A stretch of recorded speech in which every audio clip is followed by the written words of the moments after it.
എല്ലാവരും ബാത്റൂമിൽ കുളിക്കുന്നത് കൊണ്ട് എളുപ്പത്തിന് കുളത്തിൽ കുളിച്ചിട്ട് വരാമെന്ന് കരുതിയാണ് കുളത്തിലേക്ക് പോയത്. അവിടെ ചെന്ന് ഡ്രസ്സ് മാറി മുണ്ടെടുത്ത് കുളത്തിലേക്ക് ഇറങ്ങി. അതുവരെ ആ കുളത്തിൽ ആരും ഉണ്ടാകുമെന്ന് കരുതിയില്ല. സ്റ്റെപ്പിലും കുളിക്കാൻ വരുന്നവരുടെ ഡ്രസ്സോ മറ്റോ ഒന്നും ഉണ്ടായിരുന്നില്ല. കുളത്തിലേക്ക് ഇറങ്ങി തോളൊപ്പം വെള്ളമായി കഴിഞ്ഞപ്പോഴാണ് ഒരു രൂപം കുളത്തിൽ നിന്നും പൊങ്ങി വരുന്നത് കണ്ടത്. പെട്ടെന്ന് ആ രൂപം പൊങ്ങിയതും നെഞ്ചിൽ വെള്ളിടി വെട്ടി.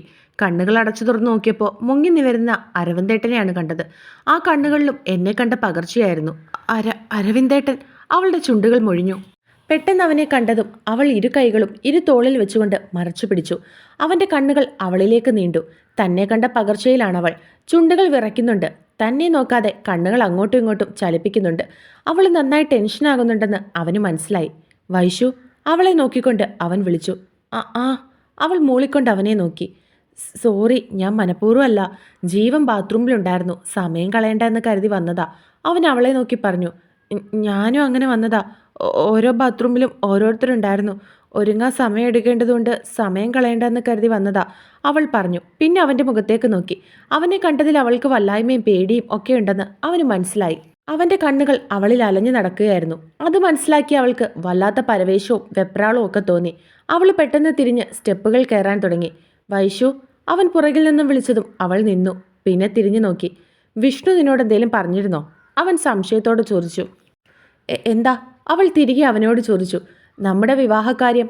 അവൻ അവളെ നോക്കി മറുപടി പറഞ്ഞു. അത് കേട്ടതും അവൾ സംശയത്തോടെ അവനെ നോക്കി. എനിക്ക് നിന്നെ ഇഷ്ടമാണെന്നുള്ള കാര്യം അവനറിയാം. അവന് അതിൽ യാതൊരു എതിരഭിപ്രായവുമില്ല. പക്ഷെ അവനേക്കാളും എനിക്ക് അഭിപ്രായം അറിയേണ്ടത് നിന്റെയാണ്. നിനക്കെന്നെ ഇഷ്ടമല്ലേ? അവൻ സംശയത്തോടെ അവളെ നോക്കി ചോദിച്ചതും അവൾ വല്ലാതെയായി. അവനോട് തിരികെ എന്തു മറുപടി പറയണോ എന്നറിയാതെ അവൾ അവൻ്റെ മുഖത്തേക്ക് നോക്കി. നിന്റെ മനസ്സിൽ തോന്നുന്നത് എന്താണോ അത് നിനക്ക് എന്നോട് തുറന്നു പറയാം. നിനക്ക് താല്പര്യമില്ല എന്നാണെങ്കിൽ ഇതിവിടെ വെച്ച് അവസാനിപ്പിക്കാൻ ഞാൻ തയ്യാറാണ്. അതല്ല, നിനക്ക് താല്പര്യക്കുറവൊന്നും ഇല്ലെങ്കിൽ വിദ്യയുടെ വിവാഹം കഴിഞ്ഞ് ഞാൻ തിരികെ വീട്ടിൽ പോയതിനു ശേഷം കാര്യങ്ങളൊക്കെ വീട്ടിൽ അവതരിപ്പിക്കും. എത്രയും പെട്ടെന്ന് ഞാൻ അവരെയും കൂട്ടി ഇവിടേക്ക് തിരിച്ചു വരും. നിന്നെ എൻ്റെ പെണ്ണായിട്ട് എൻ്റെ വീട്ടിലേക്ക് കൊണ്ടുപോകാൻ. ഇനി തീരുമാനിക്കേണ്ടത് നീയാണ്. അവൻ അവളുടെ മുഖത്തേക്ക് നോക്കി പറഞ്ഞതും അവൾ എന്ത് പറയണോ എന്നറിയാതെ അവനെ തന്നെ നോക്കി. പറ വൈശു, നിനക്ക് എന്നെ വിവാഹം കഴിക്കാൻ സമ്മതമാണോ? അവൻ വീണ്ടും അവളെ നോക്കി ചോദിച്ചു. അത് ഞാൻ അരവിന്ദേട്ടന് ചേരില്ല. അരവിന്ദേട്ടന് എന്നേക്കാൾ നല്ല പെൺകുട്ടിയെ കിട്ടില്ലേ? അവൻ ചോദിച്ചതിന് മറുപടി പറയാതെ തിരികെ അവനോട് ചോദിച്ചു. എന്തുകൊണ്ടാണ് നീ എനിക്ക് ചേരാത്തത്? അവൻ സംശയത്തോട് ചോദിച്ചു. അത് ഞാൻ പിന്നെ വേണ്ട അരവിന്ദേട്ട. എനിക്കറിയാം അരവിന്ദേട്ടൻ വെറും ഒരു പാവമാണ്. ഏട്ടൻ ഇവിടേക്ക് വരുന്നതിന് മുൻപേ എൻ്റെ ഏട്ടൻ പറഞ്ഞിട്ടുണ്ട്, അരവിന്ദേട്ടനെ കിട്ടുന്ന പെൺകുട്ടി ഭാഗ്യം ചെയ്ത കുട്ടിയായിരിക്കുമെന്ന്. അത്രയ്ക്ക് പാവമാണ് ഏട്ടനെന്ന്. അതുകൊണ്ടാണ് ഞാൻ പറയുന്നത്. വൈശു അവൻ്റെ മുഖത്തേക്ക് നോക്കി പറഞ്ഞതും അവൻ നെറ്റിച്ചുളിച്ചുകൊണ്ട് അവളെ നോക്കി. ഞാൻ പാവമായതുകൊണ്ടാണോ നിനക്ക് ചേരാത്തത്? അവൻ സംശയത്തോടെ വീണ്ടും ചോദിച്ചു. ഞാൻ തെറ്റ് ചെയ്തവളല്ലേ. എനിക്കല്ല അരവിന്ദേട്ടൻ ചേരാത്തത്. ഞാനാണ് അരവിന്ദേട്ടന് ചേരാത്തത്. അവൾ അവനെ നോക്കി മറുപടി പറഞ്ഞു. വൈശു, നിന്നോട് ഞാൻ അന്നേ പറഞ്ഞ കാര്യമാണ്, നീ ചെയ്തത് തെറ്റല്ല എന്ന്. പ്രേമിക്കുന്ന ഒരു തെറ്റാണെങ്കിൽ, ഇഷ്ടപ്പെടുന്ന ഒരു തെറ്റാണെങ്കിൽ ആ തെറ്റ് തന്നെയല്ല ഞാൻ നിന്നോടും ചെയ്യുന്നത്. വൈശു, ആരോട് വേണമെങ്കിലും എപ്പോൾ വേണമെങ്കിലും ഇഷ്ടം തോന്നാം. അതൊരിക്കലും തെറ്റാണെന്ന് ഞാൻ പറയില്ല, ഇന്ന് വരെ പറഞ്ഞിട്ടുമില്ല. പക്ഷെ ഒരു റിലേഷൻ മോശമാണെന്ന് നമുക്ക് തോന്നിയാൽ അത് അവസാനിപ്പിക്കേണ്ട സമയത്ത് തന്നെ നമ്മൾ അവസാനിപ്പിച്ചിരിക്കണം. ആ കാര്യത്തിൽ നീ ചെയ്തത് 100% ശരി തന്നെയാണ്. പിന്നെ നീ അങ്ങനെ തെറ്റ് ചെയ്തിട്ടുണ്ടെങ്കിൽ ഇപ്പോൾ ഇങ്ങനെ നിന്റെ മുൻപിൽ നിന്ന് സംസാരിക്കേണ്ട കാര്യം എനിക്കില്ലായിരുന്നു. നിന്നെ ഇഷ്ടമാണെന്നുള്ള സത്യം നിന്റെ ആങ്ങളയുടെ അടുത്ത് എനിക്ക് തുറന്നു പറയേണ്ട കാര്യമില്ലായിരുന്നു. അവൻ പറഞ്ഞതും അവൾ നിറകണ്ണുകളോടെ അവൻ്റെ മുഖത്തേക്ക് നോക്കി. വൈശു, എനിക്ക് നിന്നെ ഒരുപാട് ഇഷ്ടമാണ്. അതെങ്ങനെയാണ് നിന്നോട് പ്രകടിപ്പിച്ച് കാണിക്കേണ്ടതെന്ന് എനിക്കറിയില്ല. പക്ഷെ നീ ഇവിടെ എത്രത്തോളം ഹാപ്പി ആയിരുന്നോ അതിൻ്റെ 100 ഇരട്ടി എൻ്റെ കൂടെ ഹാപ്പി ആയിരിക്കും. ഈ കണ്ണുകൾ ഒരിക്കലും നിറയാൻ ഞാൻ അനുവദിക്കില്ല. ഞാൻ ജീവനോടെ ഇരിക്കുമ്പോൾ ഒരിക്കലും നിനക്ക് സങ്കടപ്പെടേണ്ടി വരില്ല. ആ ഉറപ്പ് ഞാൻ നിനക്ക് തരാം. അവൻ അവളുടെ അടുത്തേക്ക് നീങ്ങി നിന്ന് അവളുടെ മുഖം തൻ്റെ ഇരു കൈകളിലും എടുത്ത് അവളുടെ നിറകണ്ണുകളെ തുടച്ചു കൊടുത്തുകൊണ്ട് അവൻ പറഞ്ഞു. ഇനി ഒരിക്കലും നിന്റെ നാവിൽ നിന്നും ഇങ്ങനെ ഞാൻ കേൾക്കരുത്. അവൻ പറഞ്ഞതും അവൾ സംശയത്തോടെ അവനെ നോക്കി.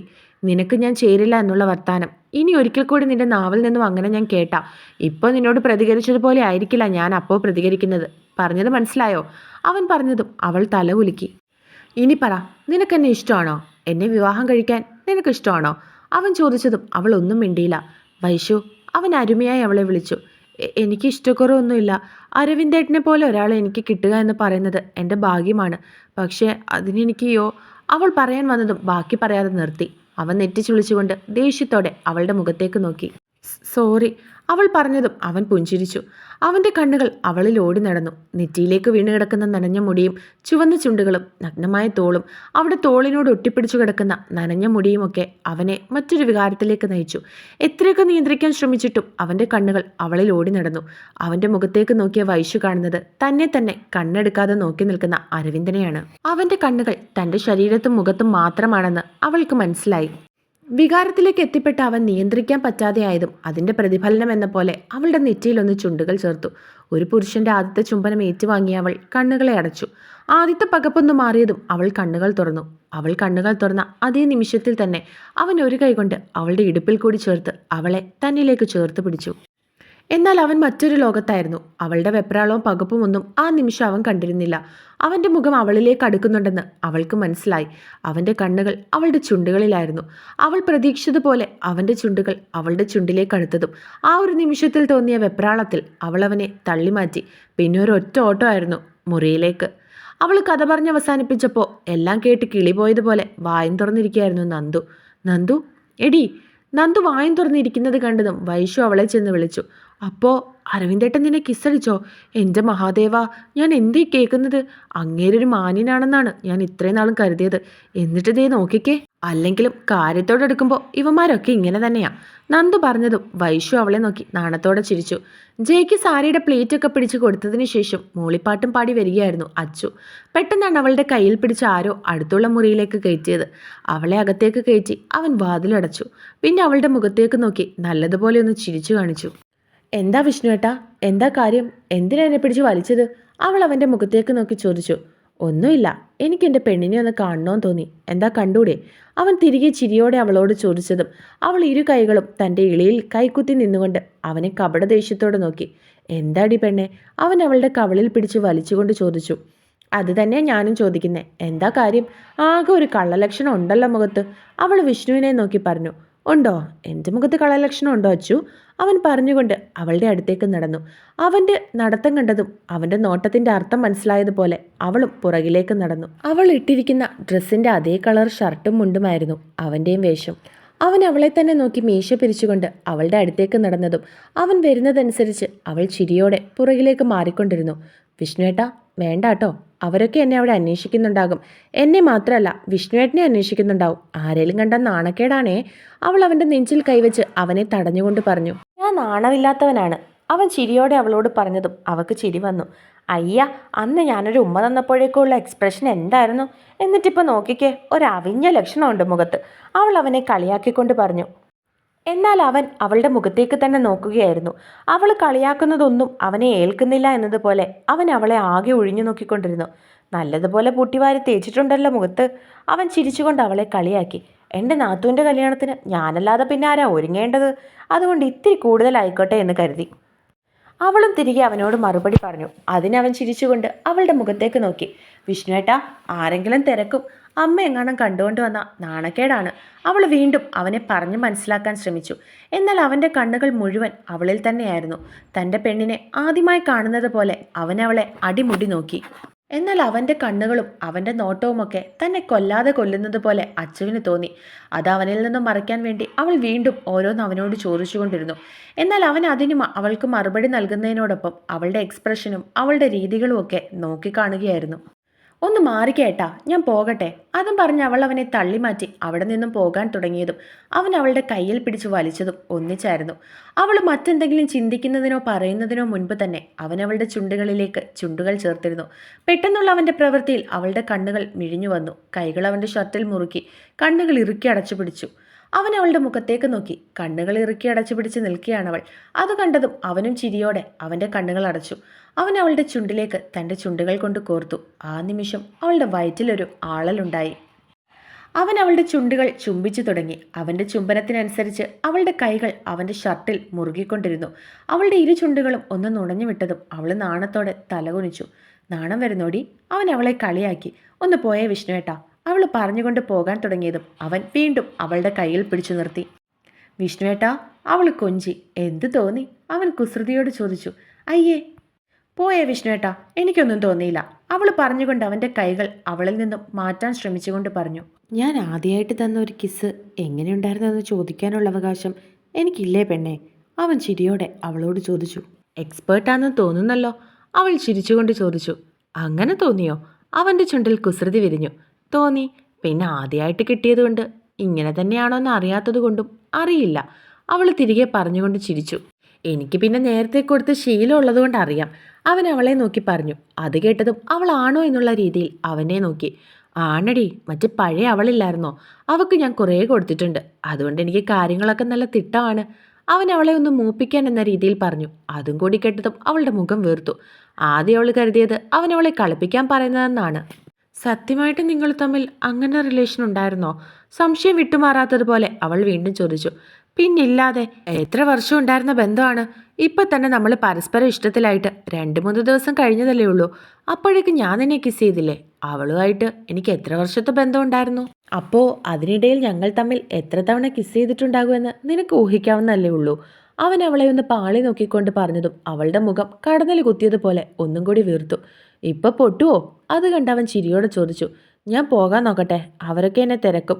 അവൾ പറഞ്ഞുകൊണ്ട് വീണ്ടും അവൻ്റെ അടുത്തു നിന്നും പോകാൻ ശ്രമിച്ചതും അവൻ അവളെ അവിടെ പിടിച്ചു നിർത്തി. അച്ചു, പെണ്ണെപ്പോഴും പെണ്ണ് തന്നെയാണ് അല്ലേ? അവൻ ചോദിച്ചതും അവൾ സംശയത്തോടെ അവനെ നോക്കി. അല്ല, ഞാൻ ഇത്രയും പറഞ്ഞപ്പോൾ തന്നെ നിന്റെ കുശുമ്പ് കണ്ട് ഞാൻ പറഞ്ഞതാ. എൻ്റെ അച്ചു, ഞങ്ങൾ അങ്ങനെ ഒരു റിലേഷനും ഉണ്ടായിട്ടില്ല. കിസ് ചെയ്തിട്ടില്ല എന്ന് ഞാൻ പൂർണ്ണമായിട്ടും പറയുന്നില്ല, ചെയ്തിട്ടുണ്ട്. പക്ഷേ ഇതുപോലെയൊന്നുമില്ല. ഞങ്ങൾ മിക്കപ്പോഴും പുറത്തു വെച്ചാൽ കാണുന്നത്. അപ്പോൾ ജസ്റ്റ് നെറ്റിയിലും കവിളിലൊക്കെ കൊടുക്കും, അത്രേ ഉള്ളൂ. അല്ലാതെ ഇതുപോലൊന്നും ഉണ്ടായിട്ടില്ല. അവൻ ചിരിയോടെ പറഞ്ഞപ്പോഴാണ് അവൾക്ക് ആശ്വാസമായത്. ഇനിയെങ്കിലും ആ മുഖത്ത് കനം ഒന്ന് മാറ്റിക്കേ, അവൻ പറഞ്ഞതും അവൾ ചിരിച്ചു. ഇങ്ങനൊരു കുശുമ്പി. അവൻ ചിരിയോടെ അവളുടെ കവളിൽ പിടിച്ചു വലിച്ചു. അത് കേട്ടതും അവൾ അവൻ്റെ നെഞ്ചിലേക്ക് തലവെച്ചു. അവൻ ചിരിയോടെ അവളുടെ നെറുകയിൽ തലോടി. ഞാൻ പോസസീവാണ്, വിഷ്ണുവേട്ടൻ്റെ കാര്യത്തിൽ മാത്രം. എനിക്ക് വിഷ്ണുവേട്ടൻ മറ്റൊരു പെണ്ണിനെ പറ്റി പറയുന്നത് പോലും ഇഷ്ടമല്ല. വിഷ്ണുവേട്ടൻ എൻ്റെയാ, എൻ്റെ മാത്രം. അത്രയും ഇഷ്ടമാണ് എനിക്ക് ഏട്ടനെ. അവൾ അവൻ്റെ നെഞ്ചിലേക്ക് തലവെച്ചുകൊണ്ട് പറഞ്ഞതും അവൻ ചിരിച്ചു. എല്ലാവരും ഒരുങ്ങി ഓഡിറ്റോറിയത്തിലേക്ക് പുറപ്പെട്ടു. 3 ആൺപിള്ളേരുടെയും കണ്ണുകൾ 3 പെൺപിള്ളേരിൽ മാത്രമായിരുന്നു. 3 പേരും ആ ലഹങ്കയിൽ സുന്ദരികളായിരുന്നു. അവർ സെൽഫി എടുക്കുന്നതിലും സ്റ്റേജിലിരിക്കുന്ന വിദ്യയെ അടുത്തിരിക്കുന്ന പയ്യനെ വെച്ച് കളിയാക്കുന്നതിലുമായിരുന്നു അവരുടെ ശ്രദ്ധ. ആൺപിള്ളേരും 3 പേരും തങ്ങളെ നോക്കി വെള്ളം ഇറക്കുന്നത് അവർ അറിഞ്ഞിരുന്നില്ല. ഫുഡൊക്കെ കഴിച്ചു കഴിഞ്ഞതിന് ശേഷം വിദ്യയുടെ അടുത്തേക്ക് പോകാൻ ഇറങ്ങിയതാണ് വൈശു. പെട്ടെന്നാണ് അവൾ ആരെയോ ചെന്ന് ഇടിച്ചത്. അവൾ തല ഉയർത്തി നോക്കിയതും മുന്നിൽ നിൽക്കുന്ന അരവിന്ദനെയാണ് കണ്ടത്. സൂപ്പർ ഫാസ്റ്റ് പോലെ നീ എങ്ങോട്ടാ ഓടുന്നത് വൈശു? അവളെ കണ്ടതും അവൻ ചിരിച്ചുകൊണ്ട് ചോദിച്ചു. അത് വീട്ടിലേക്ക് പോകാൻ സമയമായി, അമ്മയൊക്കെ വിളിക്കുന്നുണ്ട്. ഫോട്ടോഗ്രാഫർ ചേച്ചിയെ ചേട്ടനെ വിളിച്ചുകൊണ്ട് അങ്ങോട്ട് പോകുന്നത് കണ്ടു. അവരെ വിളിച്ചുകൊണ്ട് വരാൻ പോകുക, അവൾ അവനെ നോക്കി മറുപടി പറഞ്ഞു. പിന്നെ വീണ്ടും പോകാൻ തുടങ്ങിയതും അവൻ അവളെ തടഞ്ഞു. എന്താ അരവിന്ദേട്ടാ? അവൻ തടഞ്ഞിരിക്കുന്നത് കണ്ടതും അവൾ സംശയത്തോടെ അവനോട് ചോദിച്ചു. ഒന്നുമില്ല, എനിക്കെൻ്റെ പെണ്ണിനെ ഒന്ന് കാണണമെന്ന് തോന്നി. ഞാൻ കുറേ നേരമായിട്ട് നിന്നെ തന്നെ നോക്കുകയായിരുന്നു. അവൾ ചിരിച്ചുകൊണ്ട് അവളെ നോക്കി മറുപടി പറഞ്ഞു. അത് ഞാൻ കണ്ടിരുന്നു. അവൾ തിരികെ അവനെ നോക്കി പറഞ്ഞതും അവൻ സംശയത്തോടെ അവളുടെ മുഖത്തേക്ക് നോക്കി. എന്താ ഇങ്ങനെ നോക്കുന്നത്? ഞങ്ങൾ സെൽഫിയൊക്കെ എടുത്തുകൊണ്ടിരുന്നപ്പോൾ അരവിന്ദേട്ടൻ അവിടെ വന്ന് എന്നെ നോക്കുന്നത് ഞാൻ കണ്ടായിരുന്നു. അവൾ മറുപടി പറഞ്ഞതും അവൻ വല്ലാതെയായി. അവൾ അറിയാതെയാണ് താൻ ഇത്രയും നേരം അവളെ വായി നോക്കിയിരുന്നതെന്നായിരുന്നു അവൻ കരുതിയിരുന്നത്. എന്നാൽ അവൾ അതൊക്കെ കണ്ടുപിടിച്ചു എന്ന് മനസ്സിലായതും അവൻ ആകെ ചളുപ്പ് തോന്നി. ഓ, അപ്പോൾ സെൽഫി എടുക്കുന്നതിനിടയ്ക്ക് എന്നെ വായി നോക്കുകയായിരുന്നു അല്ലേ? സ്വന്തം ചളുപ്പ് മാറ്റാൻ എന്നുള്ള രീതിയിൽ അവൻ തിരികെ അവളോട് ചോദിച്ചു. ഞാൻ നോക്കിയതൊന്നുമല്ല, അച്ചു പറയുന്നത് കേട്ടു. വിഷ്ണുവേട്ടൻ അവളെ നോക്കി അവിടെ നിന്നും വെള്ളം ഇറക്കുകയാണെന്ന്. അവളങ്ങനെ പറഞ്ഞപ്പോൾ ഏട്ടൻ അവളെ നോക്കുന്നുണ്ടോ എന്നറിയാൻ നോക്കിയതാ ഞാൻ. അപ്പം കണ്ടതാ, അല്ലാതെ ഞാൻ അരവിന്ദേട്ടനെ ഒന്നും വായി നോക്കിയിട്ടില്ല. അവൾ തിരികെ അവനോട് പറഞ്ഞതും അവനത് വിശ്വസിച്ചു എന്നുള്ള രീതിയിൽ അവളെ നോക്കി കളിയാക്കി. അരവിന്ദേട്ടനൊന്ന് മാറിക്കേ, ഞാൻ പോയി ചേച്ചിയും ചേട്ടനെ വിളിച്ചുകൊണ്ട് വരട്ടെ. അവൾ അവനെ തള്ളി മാറ്റി പോകാൻ തുടങ്ങിയതും അവൻ അവളുടെ കയ്യിൽ പിടിച്ച് വീണ്ടും അവിടെ തന്നെ നിർത്തി. അവൾ സംശയത്തോടെ അവൻ്റെ മുഖത്തേക്ക് നോക്കി. ഞാൻ ഇന്ന് വൈകിട്ട് വീട്ടിലേക്ക് തിരിച്ചു പോകും, അവൻ വിഷമത്തോടെ അവളുടെ മുഖത്തേക്ക് നോക്കി പറഞ്ഞു. അത് കേട്ടതും അവളുടെ മുഖം പെട്ടെന്ന് വല്ലാതെയായി. അവൾ സംശയത്തോടെ അവനെ നോക്കി. അതെന്താ ഇത്ര പെട്ടെന്ന്? ചേച്ചിയുടെ വിവാഹം കഴിഞ്ഞതല്ലേ ഉള്ളൂ, ഇന്ന് തന്നെ എന്തിനാ മടങ്ങിപ്പോകുന്നത്? അവൾ സംശയത്തോടെ അവനോട് ചോദിച്ചു. അവൻ തിരികെ വീട്ടിലേക്ക് പോകുവാണെന്ന് പറഞ്ഞതും അവൾക്ക് എന്തോ ഒരു വിഷമം പോലെ തോന്നി. ഞങ്ങൾ വന്നിട്ട് കുറേ ദിവസമായില്ലേ, ഇനിയിപ്പോൾ കല്യാണമൊക്കെ കഴിഞ്ഞല്ലോ. ജോലിക്ക് ലീവ് എടുത്തിട്ട് വന്നതാണ്, ഇനിയും തിരികെ ചെന്നില്ലെങ്കിൽ ഉള്ള പണി പോകും, അവൻ ചിരിച്ചുകൊണ്ട് അവളോട് പറഞ്ഞു. എന്നാലും 1-2 ദിവസം കൂടി കഴിഞ്ഞിട്ട് പോയാൽ മതിയായിരുന്നു. അവളുടെ മുഖത്ത് പരിഭവം നിറഞ്ഞു. ഞാൻ പോയാലും ഉടനെ തന്നെ തിരികെ വരും. അന്ന് എൻ്റെ ഒപ്പം എൻ്റെ അച്ഛനും അമ്മയും ഒക്കെ ഉണ്ടാകും. എന്തിനാ വരുന്നതെന്ന് ഞാൻ പ്രത്യേകിച്ച് പറയേണ്ട കാര്യമില്ലല്ലോ. അവൻ ചിരിച്ചുകൊണ്ട് അവളോട് ചോദിച്ചു. അതെന്തിനാ അരവിന്ദേട്ടാ? അവൾക്ക് കാര്യം മനസ്സിലായെങ്കിലും അറിയാത്തതുപോലെ അവൻ്റെ നാവിൽ നിന്നും വീണ്ടും കേൾക്കാനെന്ന ഭാവേന അവൾ ചോദിച്ചു. എന്തിനാണെന്ന് നിനക്കറിയില്ലേ? അത് കേട്ടതും അവനും തിരിച്ച് അവളോട് ചോദിച്ചു. അതിനവൾ അറിയില്ല എന്നുള്ള ഭാവത്തിൽ അവനെ നോക്കി ചുമലനക്കി. അത് പ്രത്യേകിച്ചൊന്നുമില്ല. എനിക്ക് ഈ നാട്ടിലൊരു പെൺകുട്ടിയെ ഇഷ്ടമാണ്. ഇഷ്ടമെന്ന് പറഞ്ഞാൽ പോരാ, ഭയങ്കര ഇഷ്ടം. അവളെ ജീവിതത്തിൽ കൂടെ കൂട്ടണമെന്നാ എൻ്റെ ആഗ്രഹം. അവളുടെ ഫാമിലിയൊക്കെ ആയിട്ട് ഞാൻ ഓൾറെഡി സംസാരിച്ച് വെച്ചിട്ടുണ്ട് കാര്യങ്ങൾ. അവർക്കൊക്കെ അവളെ എനിക്ക് തരാൻ 100 തവണ സമ്മതമാണ്. ഇനി എൻ്റെ വീട്ടിൽ പോയി അവളുടെ കാര്യങ്ങൾ സംസാരിക്കണം. ഞങ്ങൾ രണ്ടുപേരും മാത്രം തീരുമാനമെടുത്താൽ പോരല്ലോ. അതുകൊണ്ട് അച്ഛനെയും അമ്മയും കൂട്ടി വരണം, അവരുടെ ഭാവി മരുമോളെ കാണിക്കാൻ, അവൻ അവളെ നോക്കി പറഞ്ഞു. അത് കേട്ടതും അവളുടെ മുഖം നാണം കൊണ്ട് ചുവന്നു. ഞാൻ എൻ്റെ പെണ്ണിൻ്റെ കാര്യം പറയുമ്പോൾ വൈശുവിൻ്റെ മുഖം എന്തിനാ ചുവക്കുന്നത്? അത് കണ്ടതും അവൻ ചിരിച്ചുകൊണ്ട് അവളോട് ചോദിച്ചു. അത് കേട്ട് അവൾ കുറുമ്പോടെ അവൻ്റെ മുഖത്തേക്ക് നോക്കി. ഷെടാ, ഇതിപ്പോൾ വൈശുവിൻ്റെ നാണം കണ്ട ഞാനിതൊക്കെ പറഞ്ഞത് വൈശുവിനെ പറ്റിയാണെന്ന് തോന്നുന്നല്ലോ. അവൻ വീണ്ടും പറഞ്ഞതും അവൾ നെറ്റിച്ചുളിച്ചു. അതെ, എനിക്ക് അരവിന്ദേട്ടനോട് സംസാരിച്ച് നിൽക്കാൻ തീരെ സമയമില്ല. ഞാൻ പോയി ചേച്ചിയും ചേട്ടനെയും വിളിച്ചോണ്ട് വരട്ടെ. ഇല്ലെങ്കിൽ അവരെ വിളിക്കാൻ വിട്ട എന്നെ അന്വേഷിച്ച് ഇപ്പോൾ അമ്മ വരും.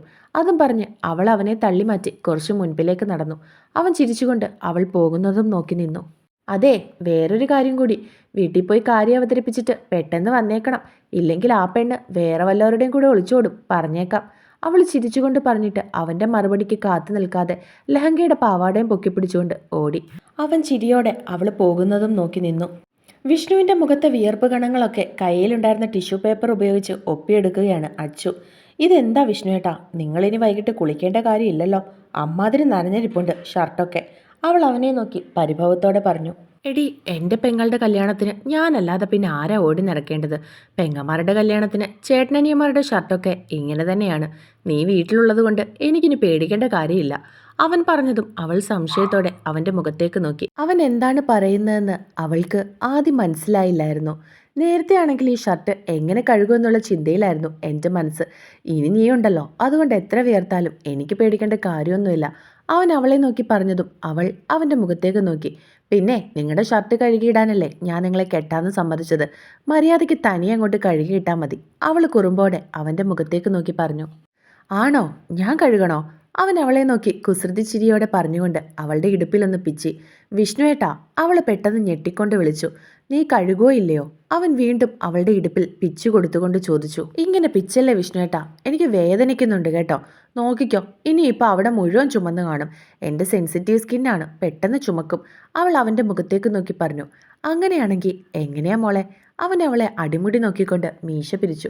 അയ്യേ, ഈ വിഷ്ണുവേട്ടൻ്റെ ഒരു കാര്യം. ഇഷ്ടമാണെന്ന് പറയുന്നതിന് മുൻപേ തനി കാർക്കോടകൻ്റെ സ്വഭാവമായിരുന്നു. ഇപ്പം നോക്കിക്കേ, പഞ്ചാര അരച്ച് കലക്കി കുടിച്ചതുപോലെയുണ്ട്. അതുപോലെ അങ്ങ് ഒഴുകുക.